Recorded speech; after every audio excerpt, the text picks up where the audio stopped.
Човекот со меч. На есен се ми изгледа некако депресивно, мртво. И изразите на луѓето кои шетаат по кеот како да зрачат со очи. Затоа памтам дека инспирацијата ја добив претходно, на крајот од летото, во сезоната на многу звуци, забава и пот. Смрдев кога седнав на предпоследната клупа од кеот, она со недебела сенка. Кога се завртив од каде што дојдов, како да ги гледав зелените бранови од непријатната миризба кои водеа до мене. После, лесно било да живее здрав живот. Да, може би, но дојди да те видам налето трчај и не испоти се. Откако го смирив дишењето, посегнав по телефонот. Ми требаше музика што ќе ме освежи, затоа што ни литар ладна вода немаше да успее во тоа. Не можев да се решам што е подобро. Летен бит, джез, поп. Го трнав погледот од телефонот исправувајќи ја главата и ја оставив да виси преку наслонот од клупата. Воздигнав. И покрај тоа што планирав да ги насочам очите повторно кон малиот екран, нешто на работ од моето видно поле ми го задржа вниманието. Од мене се оддалечуваше човек кој одеше кон плоштадот. Од десната рака му висеше нешто. Ги стиснав очите капаци и поставив рака на вегите за сенка. Меч. Левата рака, или поточно шепа, или нога, како сакате, од плишаното мече му беше во дланката, додека остатокот од играчката висеше покрај неговата нога. Ме изненади што мечето не се нишаше. Изгледаше како човекот воопшто да не се движи. Толку беше мирно мечето, како да лебди.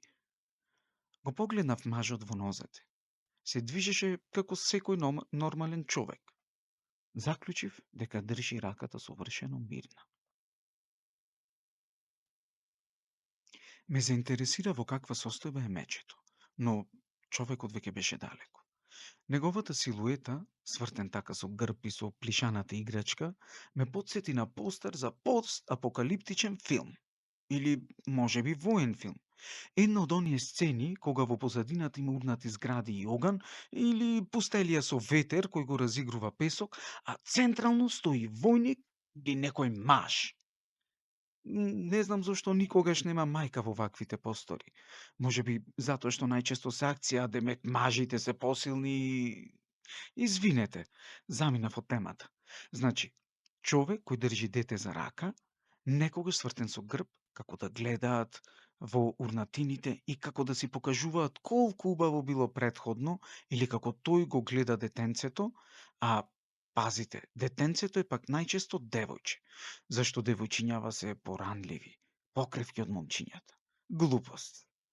Да, и го гледа детето со утешителен или решителен поглед, демек, ич не се секира и ја ќе средам се. Мажишта. Сега си ја замислив истата сцена, истата позадина и во неа го метнав човекот со мечето. Бо! Моќно. Помоќно од маче постерите. Ове постер е за нечи татко, за човек што во апокалипсата или војната изгубил детенце. И се што ми останало е тоа мало кафено плишано меченце. Ликот не го гледаме. Не мора да видиме колку е тажен, осамен, луд.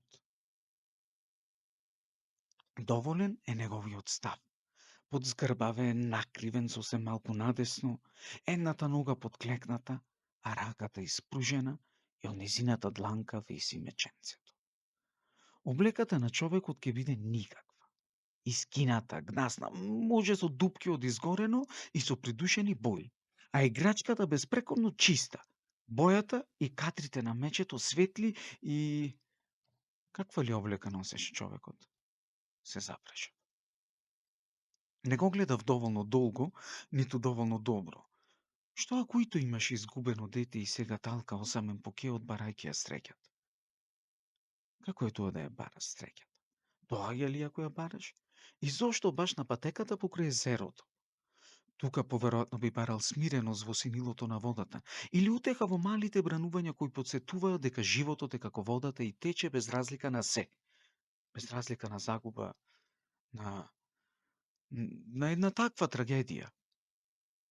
Може би спокојот го наоѓа во прошетката со мечето И тоа го потсеќа на среќните моменти со изгубеното чедо. Но не, тоа би било болно, нели? Да се врзе со предмет кој предизвикува лавина од емоции и цело време да го има со себе. Зарем не е поедноставно да се заборави? Да се зачуваат спомените, а да се прифати загубата. Мислам, никој близок не ми има умрено, но ако се случеше такво нешто, не дај Боже, би сакала да поминам одреден период во жалост.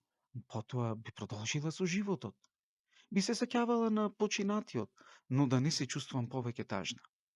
Да, знам, лесно е да се каже, само мислам дека да се сеќавам континуирано на моментите поминати во радост со некој што повеќе не е тука, би ме уништило. Би ме распарчило до степен да не можат да ме состават. Исто како Хамти Дамти. Не, не се сеќава. Мечето е утеха.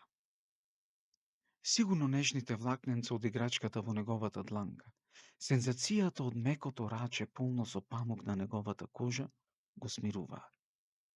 Затоа го шета.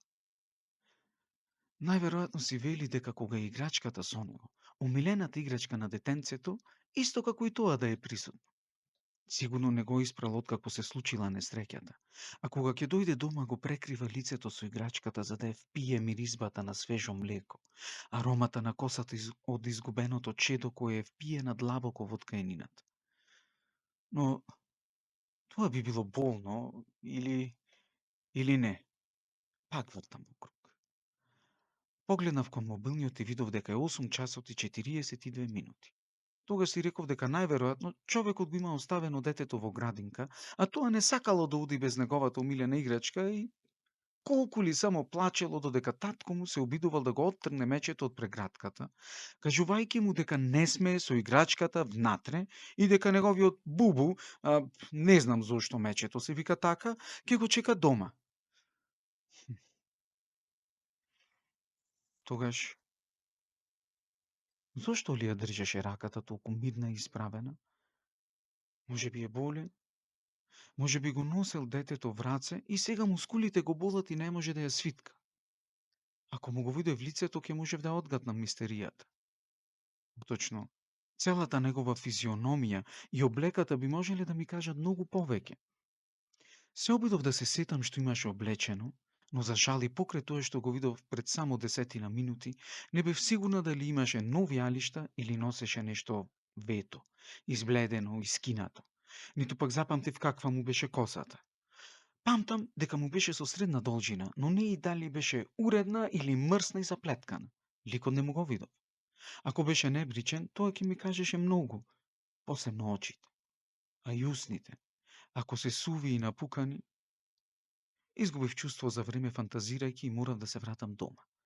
Цел ден размислував за мистеријата за човекот со меч. Затоа, наредниот ден завршив со трчање порано и седнав на истата клупа. Чекав. Човекот не се појави. Повторно станав порано и повторно човекот не се појави.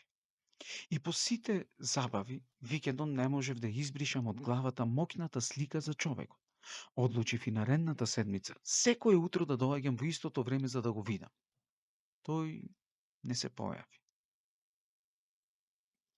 Очигледно го немав заборавено настанот, затоа што кога месеци подоцна се пријавив на надпреворот за постапокалиптичен постер, мојата имагинација ја повика сликата на човекот со мечето. Знам, требаше да направам плакат со мајка, но во ова наше комплицирано општество нема ништо помоќно од маж кој ги искажува емоциите.